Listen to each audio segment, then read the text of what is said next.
اللهم صل وبارك على سيدنا محمد وعلى آل سيدنا محمد أجمعين. ازيكم حبايبي؟ عاملين ايه؟ يا رب تكونوا بخير.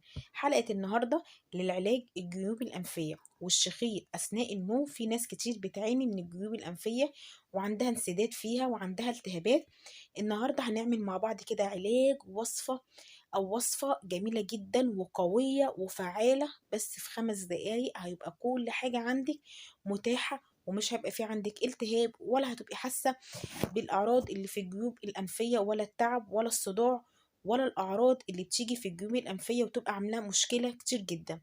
طبعا احنا عارفين الجيوب الأنفية دي ناس كتير، يعني حوالي كده بالظبط 70% بيشتكوا منها في بداية فصل الشتاء أو على جميع أو على بداية السنة كلها. فطبعا دي مشكلة كبيرة جدا. الجيوب الأنفية دي على فكرة بتعمل دوخة، أعراضها بتعمل دوخة، بتعمل صداع مزمن، بتخليك عصبية مهما خدت لها علاج ومهما عملتي. برضو المشاكل بتاعتها موجودة والعلاج بتاعها يعني يدوبك بيبقى زي مسكن كده لدقايق بس، وبرضو بترجعي لنفس المشكلة. احنا علاج بتاعنا النهاردة او وصفتنا النهاردة هي معانا الحباية السوداء، ومعانا الزيت السمسم. الحباية السوداء جميلة جدا وفعالة ومفعولها بسم الله ما شاء الله، والرسول عليه أفضل الصلاة والسلام وصى بالحباية السوداء. الحباية السوداء دي ليها فوايد كتير جدا زيها زي التمر، وناس كتير بتستخدمها على فكرة، بتدخلها في الاكل، بتدخلها في الوصفات، بتدخلها في المشروبات، لان الحبايه السوداء دي ليها مميزات كتيره جدا و... وطريق يعني وشفائها جميل جدا جدا من الحبايه السوداء. تمام. بيبقى منه في اللي هو طبعا عارفين الحبايه السوداء دي بنستخدمها، في ناس بتعملها في اكل او في وصفات، في اي حاجه بتبقى الحبايه زي ما هي. تمام. وفي برضو ناس طبعا بتستخدم الحبايه السوداء دي عباره عن زيوت. الزيوت دي بتجاب بارده من عند حد يكون متخصص في الزيوت اللي هي تبقى الطبيعيه دي، يعني ما يكونش حد بيعملها بيسخنها او يعملها ويستخلص منها كده الحاجه بتاعتها، لا. اهم حاجة بتبقى بتيجي الزيوت دي من عند حد موثوق فيه عشان ما تعملش معاكي مشكلة. طب تعال نقول ازاي هتستخدمي الوصفة القوية جدا دي للعلاج الجيوب الأنفية. انسي تاني اي تعب، انسي اي التهاب عندك. بجد وصفة جميلة جدا، واللي جربها بصي شكرني فيها جدا، وبجد انا شفت النتيجة حاجة كده ايه جنان جدا.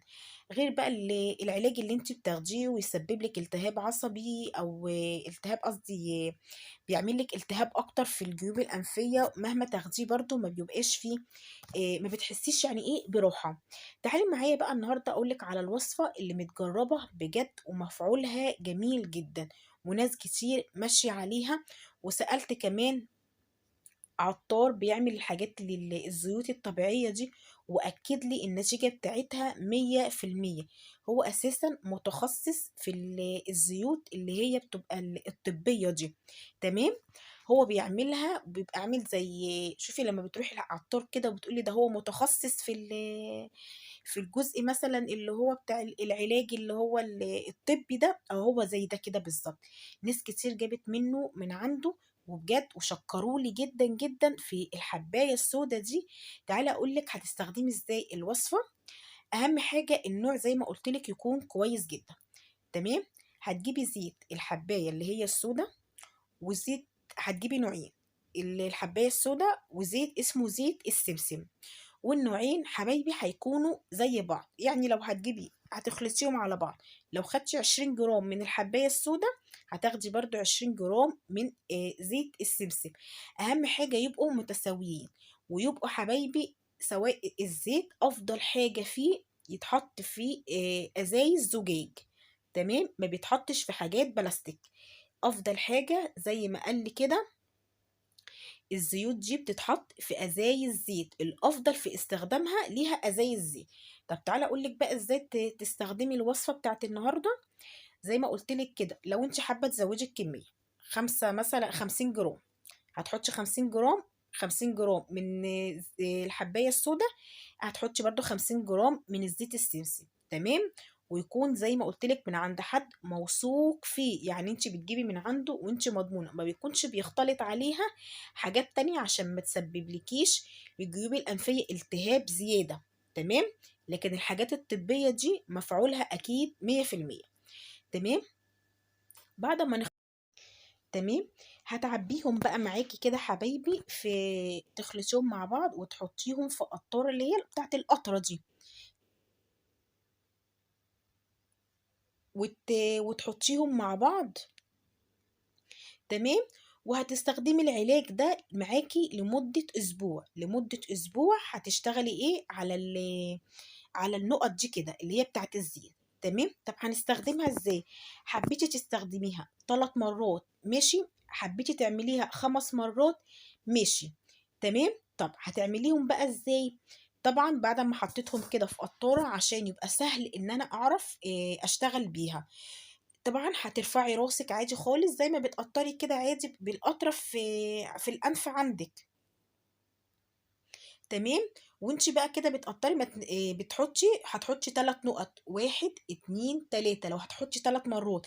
طب لو هتحطي 5 كملي بقية العدد، 4 5. وما تنزليش راسك على طول. تمام. ما تنزليش راسك ايه على طول، هتسيبي راسك مرفوعة شوية. لو حطيتي في الجزء اليمين الأول، هتيجي بعد كده وانتي راسك مرفوعة تلفي كده ايه راسك ايه يمين، على ورا، يمين وشمال. تمام. بحيث ان الزيت ياخد معاكي هيئة الدوران عشان يخش في الايه في الانف من في الانف من جوه، لان طبعا هيبقى صعب ان انت تدخلي الزيوت دي معاكي فين بالقطره معاكي جوه ايه الانف. فانت هتبقي رافعه راسك كده لفوق يعني ايه وتلفيها كده على ورا. تمام. بحيث ان هي ايه الزيوت دي تشتغل معاكي وتضيع معاكي ايه الالتهاب او اي حاجه موجوده ايه فيه. تمام. وهتحملي برضو في الناحيه التانية وهتعملي برضو نفس الكلام. تمام. يفضل بقى حبايبي الطريقه دي تعمليها امتى؟ لمدة أسبوعين. مدة أسبوعين تمشي عليهم باستمرار، هتشوفي نتيجة جميلة جدا جدا جدا. طب عندي حاجة تانية بقى حبايبي، يفضل برضو إن أنا إيه اخد منها معلقة على الريق، معلقة صغيرة كده اللي هو زيت السمسم، اخد منه كده معلقة على الريق. ده بيساعد برضو معايا في تخفيف الجيوب الأنفية، جميل جدا وروعة. تمام. تالت حاجة بقى حبايبي هتعمليها معاكي، هتجيبي معاكي زيت النعناع. زيت النعناع حبايبي هنجيبه معانا هنجيبه برضو زي ما قلت لكم من عند حد موثوق فيه. تمام. وهندهن بيه. تمام. زيت النعناع كده حبايبي برضو هتجيبيه وتحطيه من عند المراخير كده وتدعكي على خفيف خالص. تمام. بعد ما تدعكي من الناحيتين كده من عند المراخير، هتاخدي نفس عميق. ده هيساعد معاكي على الالتهاب، ان الالتهاب يروح من ايه من عندك.